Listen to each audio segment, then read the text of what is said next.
안녕하십니까. SPM 리서치의 김영재입니다. FOMC 회의가 마무리됐고요. 어제 우리가 봐야 될 점은 세 가지라고 생각이 됩니다. 주식시장이 버블인가에 대한 그 논란에 대한 답하고요.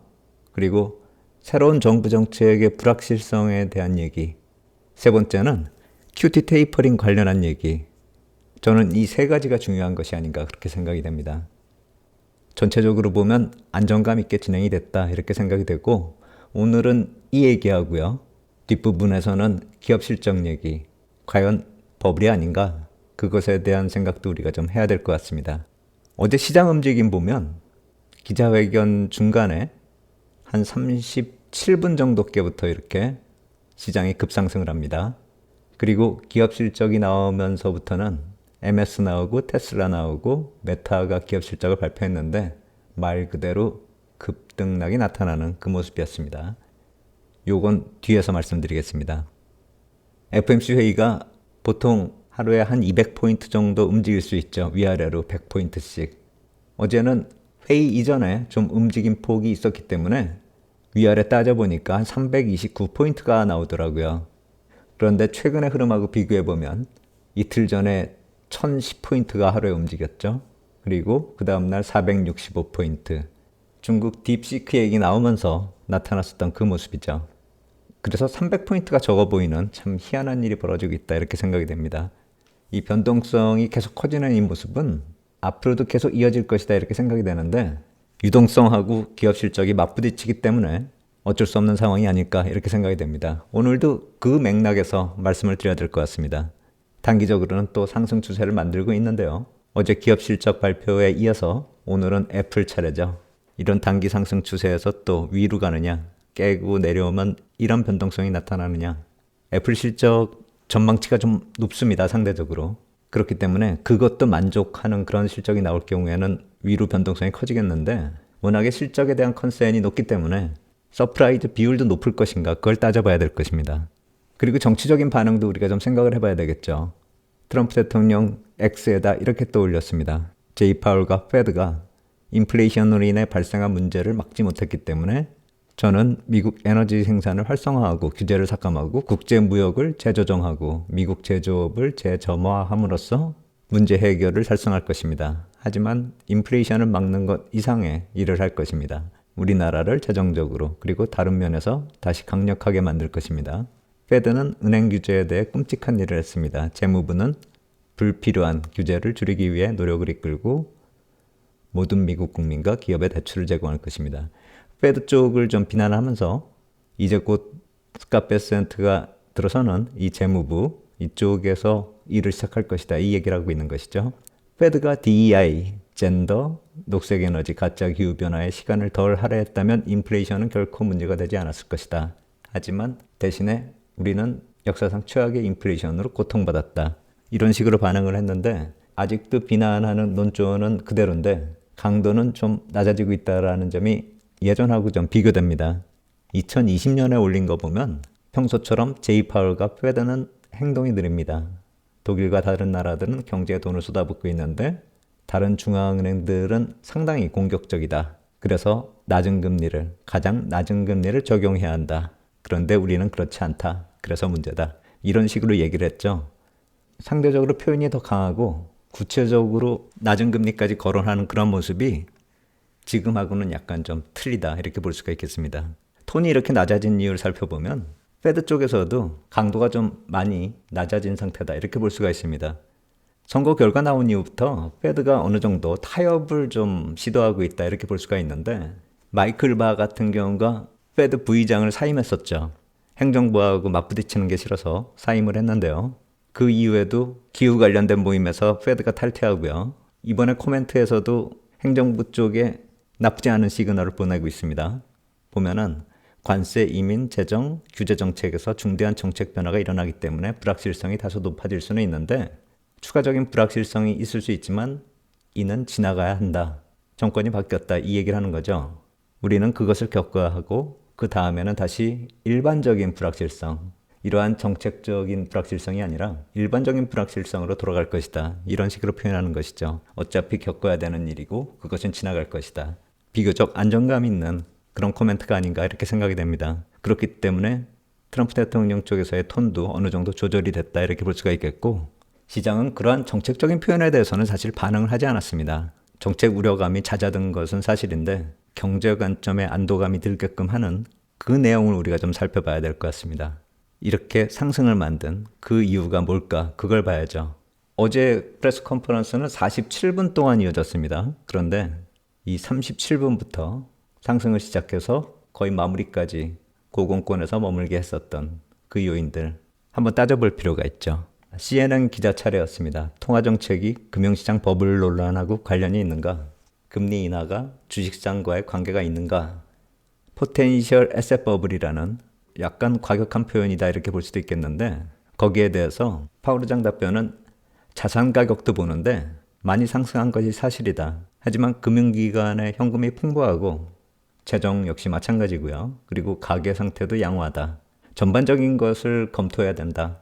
금융 전체적인 시스템 리스크를 봐야 된다. 이 얘기를 하고 있는 것이고, 주식시장만 보고 정책을 바꾸지는 않는다. 많이 상승한 것이 정책 긴축으로의 전환을 뜻하지는 않는다. 이어서 높은 금리가 어려움을 만들 수 있기 때문에 완화적인 정책이 지속될 것이다. 이런 식으로 표현이 되면서 주식시장이 설사 버블로 표현될 수 있는 그런 만큼의 상승이 이루어졌다 하더라도 그것이 테크 기업과 AI에 의해서 주도됐다. 이 얘기까지도 거론했다라는 점.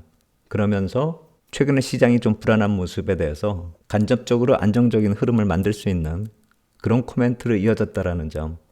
좀 애매하지만 간접적으로 표현했지만 시장 우호적인 표현을 했다라는 점이 특징적이다. 이렇게 볼 수가 있겠죠.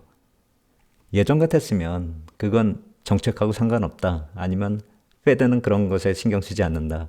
정책 결정의 고려사항이 아니다. 그런 식으로 얘기할 수도 있었을 텐데 최근에 상황이 상황이니만큼 이런 식의 표현을 했던 것이 아닌가 그렇게 생각이 됩니다.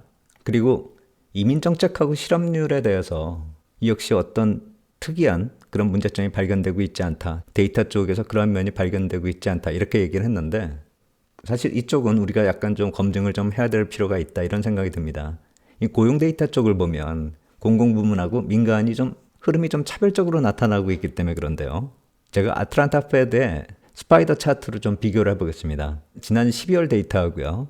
2022년 6월이 인플레이션이 최고로 올라갔던 그때죠. 그리고 2020년 2월은 팬데믹 직전이고요. 이 남색 선이 팬데믹 직전이고요. 녹색 선이 인플레이션이 최고치에 올라갔을 때입니다. 그리고 핑크색 선이 지난달 거고요. 다른 쪽보다도 이 민간 쪽을 보면 움직임 변동이 좀 큽니다. 이 전체 실업률 쪽을 보면은 아직도 낮은 상태고 그래서 긍정적이다 이렇게 볼 수가 있겠는데 민간 고용률 역시 낮은 상태거든요. 노동력 부족을 뜻하기도 하는 것이고 실질적으로 고용이 공공부문에서 많이 이루어지고 있다는 점도 우리가 미뤄 짐작을 할 수가 있는 것이죠. 실제 데이터도 그렇게 나오고 있고요. 그런 면들이 이 임금 쪽을 자극시키고 있고요. 또 더 문제되는 것은 향후 고용 계획도 증가 추세에 있다는 점이죠. 여기서 이민 문제가 노동력 부족으로 이어진다면은 또 인플레이션을 자극시킬 수도 있는 것이죠. 이 이민 문제하고 고용시장의 관계, 이거는 정책이 크게 문제를 만들지 않을 것이다. 이런 식으로 지금 표현이 되고 있는데 향후 추이 변화는 우리가 좀 주목을 해야 될 것 같아요. 계속 좀 민감하게 변화되는 부분들이 있기 때문입니다. 그래서 아까 처음에 말씀드린 주식시장 버블 관련된 얘기, 그리고 새로운 정부 정책의 불확실성 얘기, 이 두 가지에 대해서 말씀을 드렸고요. 그 바로 직전에 이 QT 테이퍼링 관련된 그런 질문도 있었습니다. 이러한 상승이 만들어지기 전에 움찔하는 이런 상승이 나타났었던 것이 바로 QT 테이퍼링 관련된 그 질문이 나왔을 때입니다. 파월 의장 답변은 준비금이 충분하다. 그러니까 유동성이 충분하다 이거죠. 그래서 날짜를 정해가지고 언제 중단할 것인지 그것은 알 수 없다. 계속 유동성을 모니터링 할 것이다. 이런 식으로 얘기를 했습니다. 결국 그렇다면은 제가 개인적으로 계속 주목해 왔었던 이 QT 테이퍼링이나 QT 중단에 대해서는 이번 FOMC 회의에서도 결과가 안 나왔고 그렇다면은 이번 정부 재정정책에서 과연 변화가 있을 수 있나? 변화 없을 가능성이 높죠. 한번 일정을 살펴보면 FOMC 회의 1월 거 지나갔습니다. 그리고 이제 1월 말 2월에 정부 재정계획이 나오고요. FOMC 회의가 3월에 있습니다.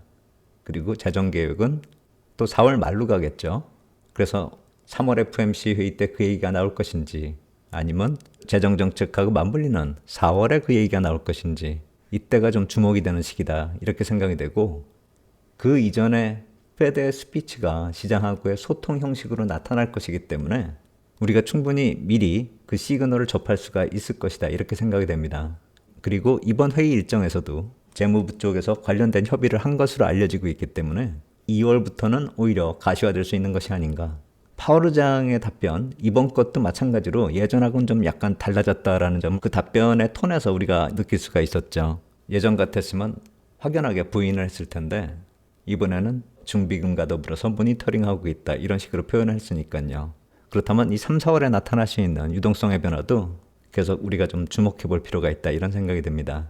또 그것이 변동성 확대의 한 축이 되는 것이죠. 왜냐하면 주식시장 버블은 아니라고 얘기를 하지만 기업 실적은 그걸 만족시키지 못하고 있습니다.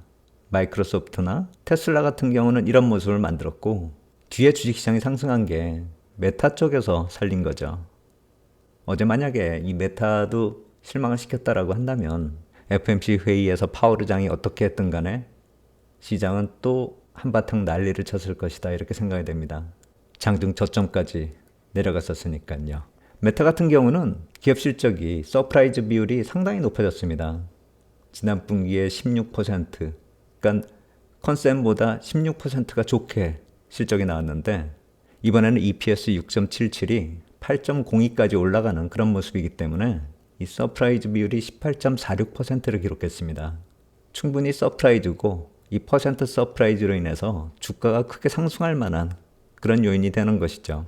그런데 과연 다른 기업들도 이렇게 나타날 수가 있는 것인지, MS나 테슬라 같은 경우가 이렇게 실망스러운 모습을 보이고 다른 기업들도 메타같이 시장에 도움이 되지 않는다면 버블 논란은 계속 이어질 것입니다.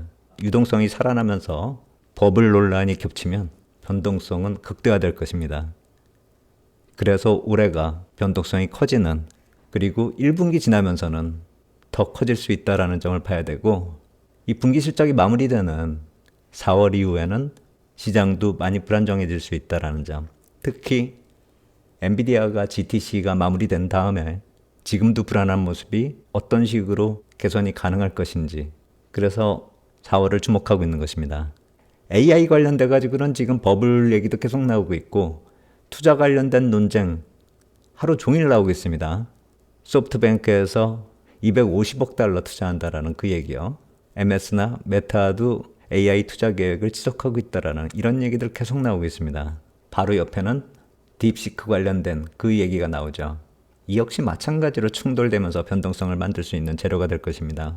이러한 대립이 어떻게 수익으로 이어지는지 그거 역시 마찬가지로 관건이 되겠죠. 유동성의 변화, 그리고 AI 산업이 좀 더 구체적으로 생활 속으로 들어오면서 나타나는 그런 자연스러운 충돌이 계속 이어지고 반복되고 있다는 점도 우리가 주목을 해야 되겠죠. 그것이 변동성 폭발로 이어질 것이다. 이 점은 짐작하기에 그렇게 어렵지 않을 것이다. 이런 생각이 듭니다. 어제 FOMC 회의가 긍정적인 변화를 만든 건 사실입니다. 그리고 비교적 안정감 있는 그런 발언이 이어졌다는 점도 우리가 인식을 할 수 있습니다. 그런데 그것이 모든 것을 해결하는 것은 아니다. 긍정적인 시그널과 더불어서 버블은 계속 동반되고 있다는 점을 놓치면 안 될 것이다 이렇게 생각이 됩니다. 오늘은 좀 세부적인 얘기를 좀 들여다봤고요. 이번 주 일요일에는 좀 더 큰 관점에서 시장 정리해서 다시 말씀드리도록 하겠습니다. 오늘 여기까지 하도록 하겠습니다. 감사합니다.